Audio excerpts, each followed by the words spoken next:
Ikaw ang aking lakas at sandalan.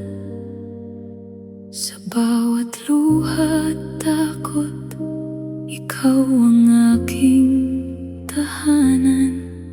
Mga yakap mo'y hindi ko malilimutan.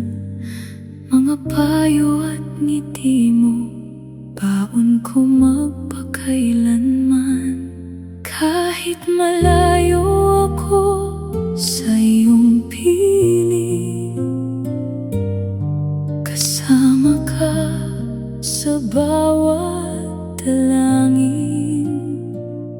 Hiniling kong sumigla ka at manatili, ngunit tinawag ka na ng Diyos sa Kanyang piling. Mama Eva, hindi ito ang wakas. Ang alaala mo'y mabubuhay sa bawat bukas, sa bawat bituin sa langit na aking matatanaw.